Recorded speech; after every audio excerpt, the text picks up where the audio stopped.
నమస్తే లీడర్ కార్యక్రమానికి స్వాగతం. ఈరోజు మనతో పాటు ఉన్న లీడర్ అనకాపల్లి జనసేన ఎమ్మెల్యే అభ్యర్థి పరుచూరి భాస్కర్రావు గారు. మరి అనకాపల్లిలో ఏ మేరకు అభివృద్ధి జరిగింది, అనకాపల్లి అభివృద్ధికి ఆయన దగ్గర ఉన్న అజెండా ఏంటి, భాస్కర్రావు గారిని అడిగి తెలుసుకుందాం. నమస్కారం భాస్కర్రావు గారు. సో ప్రచారానికి చాలా తక్కువ సమయం ఉంది, ఎట్లా జరుగుతుంది ప్రచారం? బాగుందండి, చాలా బాగుంది. నేను ఈ పార్టీలో చేరి ఈరోజు 9 రోజులు అవుతుంది. ఈ 9 రోజుల్లో ఆల్మోస్ట్ ప్రతి గ్రామంలో కూడా క్యాన్వాస్ స్టార్ట్ చేసాం.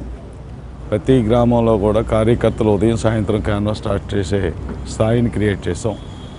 అలాగే నేను కూడా ఆల్మోస్ట్ ఇంకా కసింకోట మండలం 2 days చేస్తే పూర్తిగా మండలం కంప్లీట్ అవుతుంది. మార్నింగ్ ఏమో టౌన్లో నుంచి వాకర్స్ని, అలాగే కూరగాయల మార్కెట్, అలాగే మంచి ఇంపార్టెంట్ ప్లేసులు చూస్తున్నాం. ఈవినింగ్ అయితే కసింకోట మండలం మీద చేస్తాం. సో జనసేనలో చాలా లేట్గా చేరారు, అంటే టికెట్ రావడం మీకు చాలా తక్కువ టైం ఉంది. అంతకు ముందు కూడా రాజకీయాల్లో యాక్టివ్గా ఉన్నారు. సో ఏం చూసి జనసేనలో చేరారు, ఏ క్వాలిటీస్ మీకు నచ్చాయి? పవన్ కళ్యాణ్లో కావచ్చు, జనసేన సిద్ధాంతాలు కావచ్చు. పవన్ కళ్యాణ్ గారి దగ్గరికి వెళ్ళడం, ఆయన యాక్సెప్ట్ చేయడం, దానికి తోడు లోకల్ ఈ జనసేన సైనికులు అందరూ కూడా భాస్కర్రావు గారు అయితే బాగుంటుంది అందరిని కలుపుకొని వెళ్తారు అన్న వాళ్ళు కూడా ఫోర్స్ చేసి నన్ను అడగడం. నేను పోయి ఆయన్ని టికెట్ అడిగితే ఆయన కూడా నన్ను మొత్తం వెరిఫై చేసుకొని ఓకే డన్ జాయిన్ అవ్వు అని అన్నారు. 5:30కి జాయిన్ అయ్యాను. నైటే నాకు టికెట్ డిక్లేర్ చేస్తారు. రైట్, జనసేన చాలా యాక్టివ్గా ప్రచారంలో ముందుకు తీసుకుపోతుంది. సో మీకు గాజు గ్లాస్ సింబల్ వచ్చింది. అవునండి, అందుకే మేము కప్పులు తీసేసి టీ కూడా ఇదే చేస్తున్నాం. ఈరోజు కూడా మేము కూరగాయల మార్కెట్కి క్యాన్వాస్ అయిన వెళ్ళినప్పుడు అక్కడ కూడా టీ షాప్లో నేను ఈరోజు టీ పెట్టి అందరికీ గ్లాసుల్లో టీ ఇవ్వడం కూడా జరిగింది. ప్రజల్లోకి తీసుకెళ్ళడం కూడా చాలా ఇంపార్టెంట్. సింబల్ని కొత్తగా ప్రజాక్షేత్రంలోకి వెళుతూ ఉన్నారు కాబట్టి ఈసారి నుంచి ప్రజల్లోకి తీసుకెళ్ళడం కూడా చాలా ఇంపార్టెంట్. సో దానికి ఏంటి, ఎట్లా ప్రచారం చేస్తున్నారు? వినూత్న పద్ధతులు ఏమైనా ఫాలో అవుతున్నారా? చాలా డిఫరెంట్గా చేస్తున్నాం. వెహికల్స్ పెట్టున్నాం, క్యాన్వాస్ వెహికల్ తిరుగుతున్నాయి. అలాగే ప్రతి దిక్కుడు కూడా ప్లే కార్డులు ప్లే చేస్తున్నాం. కొన్ని దిక్కుల్లో ఇంటింటికి డోర్ స్టిక్కర్లు వేస్తున్నాం, పాంప్లెట్స్ ఇస్తున్నాం. అందులో నేను ఈ ప్రాంతానికి బాగా పరిచయం ఉన్న వ్యక్తి కాబట్టి ఈజీగా త్వరగా దీన్ని ప్రజల్లోకి తీసుకెళ్లేదానికి నాకు అవకాశం ఉంది. అనకాపల్లి నియోజకవర్గానికి వచ్చినట్లయితే ఏ మేరకు అభివృద్ధి జరిగింది? హైవే మీద ఉంటుంది, అలాగే అనకాపల్లి బెల్లం అంటే చాలా ఫేమస్, చెరుకు తోటలకి చాలా ప్రసిద్ధి, చాలా మంచి నియోజకవర్గం. సో ఇప్పటి వరకు జరిగిన అభివృద్ధి ఏ మేరకు ఉంది, ఇక మీద ఏం జరగాలి, మీకున్న అజెండా ఏంటి? ఈ ప్రాంతంలో మా జనసేన పార్టీ అధినేత పర్యటించినప్పుడు షుగర్ ఫ్యాక్టరీని సందర్శిస్తాం. అక్కడ వాళ్ళ ఇవన్నీ తెలుసుకోవడం, దాని మీద ఆయన గట్టిగా పిలుపునివ్వడం, దాని తోడు ఆయన సొంత డబ్బులు కూడా 2 లక్షల రూపాయలు కార్మికులకు జీతాలు లేదని ఇబ్బంది పడుతున్నారంటే ఆయన వంతు సాయం కూడా చేశారు. కానీ ఆ నేపథ్యంలో ఒక 1 week 10 days ఊరికి అలా ఓపెన్ చేసి రన్ చేసి దాన్ని టోటల్గా పర్మనెంట్గా క్లోజ్ చేశారు. అది జరిగింది. సో భాస్కర్రావు గారు, మీ నియోజకవర్గంలో ముందుగా సాగునీటి విషయానికి వద్దాం. రైతులు ఎక్కువగా ఉన్నారు కాబట్టి సాగునీటికి ఇబ్బంది లేదా? ఒకవేళ ఉంటే ఎట్లాంటి ఇబ్బంది, దానికి మీ దగ్గర ఉన్న సొల్యూషన్ ఏంటి? సార్, మాకు ఎక్కడ కూడా ఇక్కడ పైన రిజర్వాయర్లు ఏమీ లేవు. ఆ విషయంలో అనకాపల్లికి సంబంధించి ఫ్యూచర్లో ఏమన్నా పోలవరం వస్తుందేమో ఛాన్స్. పోలవరం వస్తే ఇటు అనకాపల్లి కానీ అటు వైజాగ్ కానీ అంతా సెట్ అయిపోతుంది, డ్రింకింగ్ వాటర్, ఇరిగేషన్ వాటర్ అని చెప్తున్నారు అంటున్నారండి. ఆ ప్రపోజల్ వాళ్ళు ఎంతవరకు దీన్ని ఇక్కడ దాకా పూర్తి చేస్తారో ఇంకా. ఏంటి మీ అభిప్రాయం ఏంటి? పోలవరం మేము ఇప్పటివరకు పోలవరం చేసేసాము, దాదాపు పూర్తి అయిపోయింది, గ్రావిటీ మీద వాటర్ ఇచ్చేస్తామని చెప్పారు. సో మీ ఒపీనియన్? పోలవరం ప్రాజెక్ట్ అయిపోయింది, రేపు వచ్చే సంవత్సరం లోపల లెఫ్ట్ కెనాల్లో ఏదో చెప్పి అది వస్తే కొంత వాటర్ విశాఖపట్నానికి కూడా అందజేసేదానికి అవకాశం ఉందని అంటారు. ప్రైవేట్ రిజర్వాయర్లో ఇటాటి ఏదైనా వాటిలో ఎంటాచ్ చేసి పంపిస్తానన్నారు. బట్ ఇప్పుడు దాకా అయితే ఆ సూచనలు ఏం కనిపించలేదు. అలాగే ఎలక్షన్ కోడ్ వచ్చింది. నెక్స్ట్ గవర్నమెంట్ వచ్చేదాన్ని బట్టి అది ఎప్పుడు పూర్తి అవుతుంది అన్నది ఒక నిర్ణయానికి రాలేకపోతుంది. ఇక అనకాపల్లిలో మౌలిక వస్తువులు, రోడ్లు కావచ్చు, డ్రైనేజీ వ్యవస్థ కావచ్చు, తాగునీరు ప్రధానంగా ఏంటి, ఎలా ఉన్నాయి? సంపత్పురం రిజర్వాయర్కి అదనంగా అప్పుడు కొంతాల రామకృష్ణ గారు ఉన్నప్పుడు కొంత అమౌంట్ రిలీజ్ చేయించారు. గంటా శ్రీనివాసరావు ఉన్నప్పుడు కూడా దానికి ప్రత్యేకమైన నిధులు తెప్పించాం. అదేంటంటే అప్ టు సబ్బవరం దాకా ఇంకా డ్రింకింగ్ వాటర్ ప్రాబ్లం లేకుండా అన్ని ఏరియాలు కవర్ చేసేట్టుగా ప్లాన్ చేసాం. మరి అది ఎంతవరకు వీళ్ళు తీసుకెళ్లారో తెలియదు. కానీ నాకు తెలిసి అయితే 2 విలేజ్ల్లో 2 పంచాయతీల్లో ఈ రోజుకి వాటర్ ప్రాబ్లం బాగా హెవీగా ఉంది. నెక్స్ట్ రాబోయే రోజుల్లో ఖచ్చితంగా దానికి సొల్యూషన్ అనేది ఉంటుంది.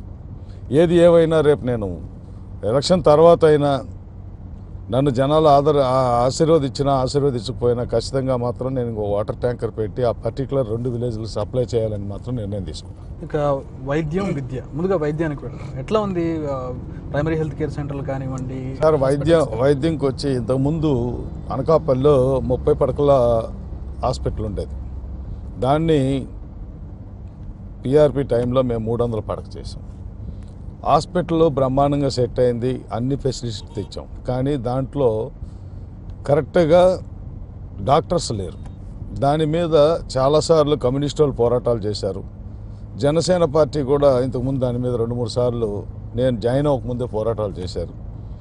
కానీ ఇప్పటికీ దాన్ని ఫుల్ఫిల్ చేయలేదు. శ్రద్ధ పెట్టి దాని మీద ఇంప్రూవ్మెంట్ చేస్తే మాత్రం విశాఖపట్నం తర్వాత పెద్ద హాస్పిటల్ అనకాపల్లి. ఏది ఏమైనా మా పార్టీ అధినేత పవన్ కళ్యాణ్ గారు ఇప్పుడు క్లియర్గా చెప్పాడు, వైద్యంకి ఇప్పుడున్న బడ్జెట్ని డబుల్ చేస్తానన్నారు.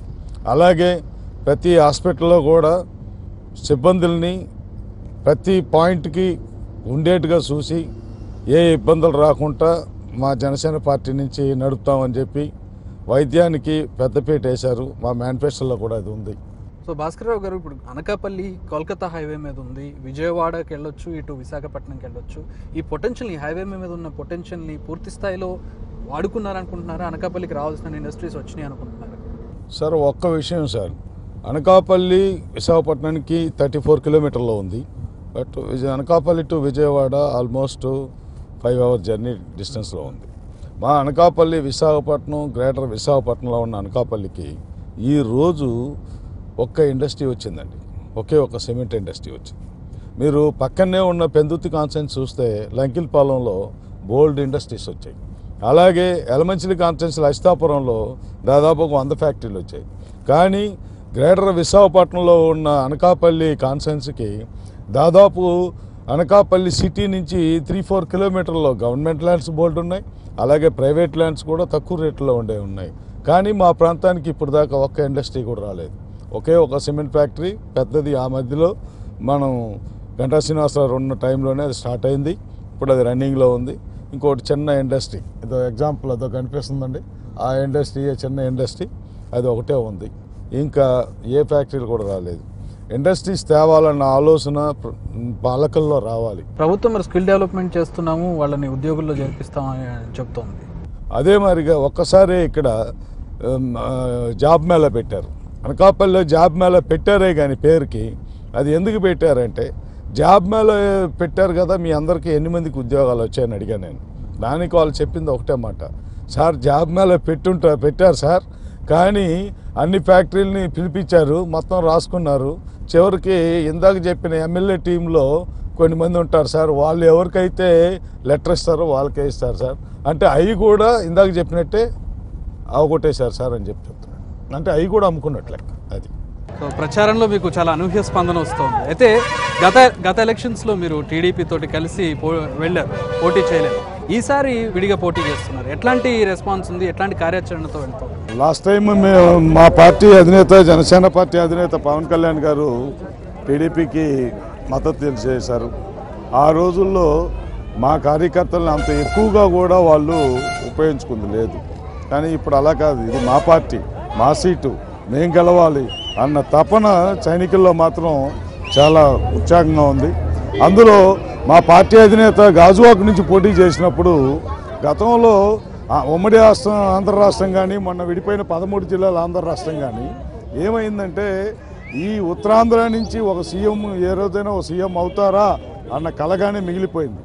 గతంలో కర్నూలు నుంచి సీఎం చేసాం, చిత్తూరు నుంచి సీఎంలు చేసాం, కడప నుంచి సీఎంలు చేసాం, నెల్లూరు నుంచి నేదులపల్లి జనార్దన్ రెడ్డిని కూడా సీఎం చేసాం. కానీ ఉత్తరాంధ్ర విశాఖపట్నం జిల్లాల్లో ఉత్తరాంధ్ర మొత్తం మీద విశాఖపట్నం, శ్రీకాకుళం, విజయనగరం నుంచి ఇప్పుడు దాకా ఒక్క సీఎం కూడా అయ్యింది లేదు. ఆ కళని నిజం చేయడానికి ఈరోజు మా జనసేన పార్టీ అధినేత పవన్ కళ్యాణ్ గారు గాజువాకలో పోటీ చేసేది మా అందరికి కూడా ఇంకా రెట్టింపు ఉత్సాహంతో కార్యకర్తలు పనిచేస్తున్నారు. ఖచ్చితంగా రాబోయే రోజుల్లో విశాఖపట్నం జిల్లా నుంచి ఒక సీఎంను పంపిస్తాము, మనం పంపించే కావాలన్న పట్టుదలతో పనిచేస్తాం. సో ఈసారి రాజకీయ ముఖ చిత్రం ఎట్లా ఉంటుంది అనుకుంటున్నారు? ఎలాంటి రోల్ ప్లే చేస్తుంది జనసేన రాబోయే రిజల్ట్స్ తర్వాత? ఒక్కటే ఆలోచించండి, 175 సీట్లలో మేము ఈరోజు సిపిఎం, సిపిఐ, బిఎస్సి అన్నీ కలిపి ఈరోజు 175 సీట్లలో కూడా పోటీ చేస్తాం. దాంట్లో ఈసారి గవర్నమెంట్ ఫామ్ చేసేది మేమే అనే దాంట్లో ఏ సందేహం లేదు. ఖచ్చితంగా ఏదైనా చిన్న స్పెల్లింగ్ మిస్టేక్ వచ్చినా మేము అనుకున్న వాళ్ళే సీఎం అవుతారు, లేదంటే మాకు సీఎం ఇచ్చి వాళ్ళు మాతో ఉంటారు. ఆ స్థాయి అయితే మాత్రం 100% వస్తుంది. గ్యారంటీగా మేము ఈసారి గవర్నమెంట్లో మెయిన్గా రోల్ ప్లే చేస్తాం. అనకాపల్లిలో పరుచూరి భాస్కర్ రావు గారిని గ్లాసు గుర్తుకు ఓటేసి ఎందుకు గెలిపించాలి? ఎందుకు ఫ్యాన్ గుర్తుకు ఎందుకు ఓటే కూడా సైకిల్ గుర్తుకే? ఆ రెండు పార్టీలను వదిలి మిమ్మల్ని ఎందుకు ప్రత్యేకంగా ఎంచుకోవాలి? Just correct point. మీరు అడిగింది చాలా మంచి క్వశ్చన్ అడిగారు. ఒకటండి, భాస్కర్ రావు అనే వ్యక్తి 99 నుంచి అనకాపల్లి ప్రాంతంలోనే ఉన్నాను. రాజకీయంగా 15 సంవత్సరాలు ఇక్కడ సర్వీస్ ఉంది. భాస్కర్ రావు గారు అంటే అందరినీ పెద్ద చిన్న అందరినీ కలుపుకుపోతారు. ఏ స్థాయి వాళ్ళకి ఆ స్థాయి గౌరవం ఇచ్చి కూర్చోబెట్టి మాట్లాడతారు. భాస్కర్ రావు గారు అయితే అందుబాటులో ఉంటారు. అర్ధరాత్రి అయినా భాస్కర్ రావు అయితే బెడ్రూమ్లో కూడా పోయి మాట్లాడుకోవచ్చు. మిగతా నాయకుల దగ్గరికి వెళ్ళాలంటే అట్లీస్ట్ వాళ్ళకు ముందు 2 వలయాలు ఉంటాయి, ఆ వలయం దగ్గర పోయి ఆగిపోతారు. అది కూడా ఇప్పుడు ఇలాంటి సామాన్య కార్యకర్త ఉన్నాడనుకో, నేరుగా మా దగ్గరికి వాళ్ళ దగ్గరికి వెళ్ళలేడు. నా దగ్గరికి ఇలాంటి కుర్రోడు కూడా వచ్చి మాట్లాడగలుగుతాడు. అందువల్లే భాస్కర్ రావు అంటే అంత ఇష్టం. వాళ్ళకన్నా భాస్కర్ రావు బాగుంటుంది, భాస్కర్ రావు సర్వీస్ బాగుంటుంది, అందరిని ఆదుకుంటాడన్న నమ్మకం ఈ ప్రాంత ప్రజలకు ఉంది. Thank you very much. I wish you all the best. Thank you.